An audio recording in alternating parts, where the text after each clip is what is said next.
Assalamualaikum warahmatullahi wabarakatuh. Selamat pagi semuanya. Materi kita kali ini adalah tentang besaran dan satuan. Besaran itu adalah segala sesuatu yang dapat diukur dan dapat dinyatakan dengan angka. Misalnya kita mengukur panjang meja. Jika panjang meja tersebut setelah kita ukur dan bisa dinyatakan dengan angka atau nilai, maka panjang meja itu disebut dengan besaran. Contoh lainnya, misalnya kita ingin mengukur harta atau kekayaan seseorang. Setelah kita mengukur harta ataupun kekayaan, ternyata tidak bisa dipastikan dengan angka yang tetap, maka harta adalah bukan merupakan suatu besaran. Sementara satuan adalah pembanding dalam melakukan pengukuran terhadap suatu besaran. Oke, supaya lebih jelasnya, mari kita perhatikan contoh berikutnya. Misalnya, diketahui pengukuran panjang meja 75 cm. Maka yang dinamakan besaran itu adalah panjang, karena itu yang kita ukur. Kemudian nilainya 75, sementara satuannya adalah cm. Karena cm itu yang kita gunakan sebagai pembanding yang kita ukur tadi. Contoh kedua adalah massa beras 10 kg. Berarti besarannya adalah massa, nilainya 10, sementara satuannya adalah kilogram. Begitu juga contoh nomor 3, waktu tempuh dari ruang TV ke dapur 15 sekon. Berarti besarannya adalah waktu, nilainya 15, dan satuannya adalah sekon. Besaran ini dibagi dua. Ada namanya yang pertama besaran pokok. Besaran pokok ini adalah besaran yang satuannya sudah ditetapkan terlebih dahulu dan tidak diturunkan dari besaran lain. Apa saja besaran pokok ini? Besaran pokok ini ada 7. Yang pertama panjang, kemudian massa, kemudian waktu, suhu, arus listrik, intensitas cahaya, dan jumlah jam. Saya punya metode cara mengingat yang paling mudah besaran pokok yang 7 ini. Bagaimana cara mengingat ataupun menghafalnya? Caranya adalah kita menyingkat semua nama-namanya tadi dengan jiwa SMP. Apa itu jiwa SMP? Jumlah zat itu untuk J-nya, sementara I-nya intensitas cahaya, W-nya waktu, A-nya arus listrik, S-nya suhu, M massa, dan P adalah panjang. Jadi 7 besaran pokok tadi bisa kita singkat menjadi jiwa SMP. Nah, itulah cara supaya kita mudah mengingat besaran pokok. Yang kedua adalah besaran turunan. Besaran turunan ini besaran yang satuannya diturunkan dari besaran pokok. Berarti ada besaran-besaran lain yang diturunkan dari 7 besaran pokok yang kita bahas tadi. Atau dengan kata lain, semua besaran selain yang 7 tadi itu disebut dengan besaran turunan.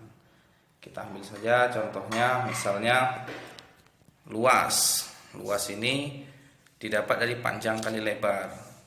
Lebar itu berasal dari besaran panjang. Makanya di sini penjabarannya panjang kali panjang yang satuannya meter pangkat 2. Kemudian volume, panjang kali lebar kali tinggi. Lebar dan tinggi itu didapat dari besaran pokok panjang, maka di sini penjabarannya panjang kali panjang kali panjang.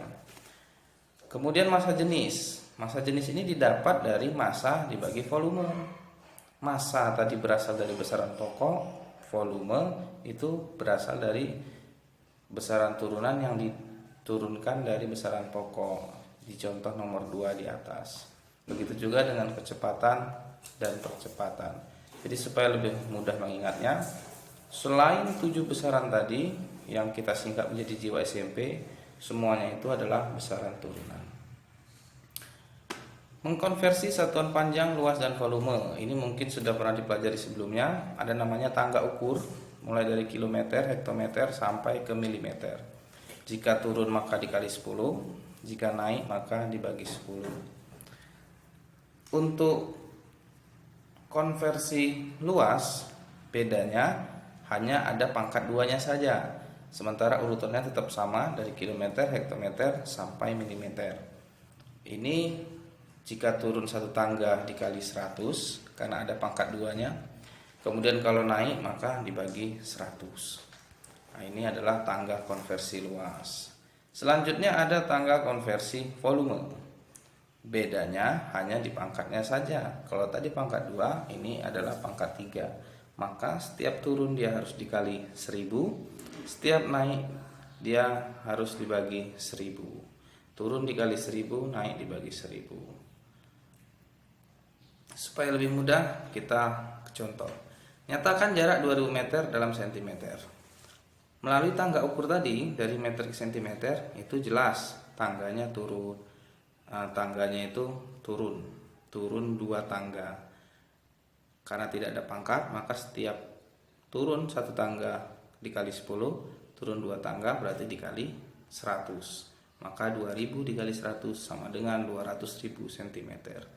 Contoh kedua, konversikan 100 cm pangkat 2 ke dalam meter pangkat 2. Ada pangkat 2, berarti setiap naik ataupun turun kali baginya itu harus 100. Dari cm ke meter itu tangganya adalah naik sebanyak 2. 1 tangga dibagi 100, 2 tangga dibagi 10.000, maka 100 dibagi 10.000 sama dengan 0,01 meter pangkat 2. Yang ketiga, nyatakan volume benda 10.000 mm pangkat 3 di dalam cm pangkat 3. Dari milimeter ke sentimeter jelas hanya naik 1 tangga. Tapi karena dia mempunyai pangkat 3, maka dia akan dibagi 1000. Jadi 10.000 dibagi 1000 sama dengan 10 cm kubik. Setelah memahami soal-soal dan materi yang diajarkan tadi, berikut ada beberapa tugas yang harus kalian coba di buku catatan ataupun di buku latihan kalian. Selamat mencoba. Jika masih kurang paham, bisa kalian ulang-ulang video berikut ini. Oke, silahkan dikerjakan sambil melihat atau mendengarkan contoh yang sudah diberikan. Assalamualaikum warahmatullahi wabarakatuh.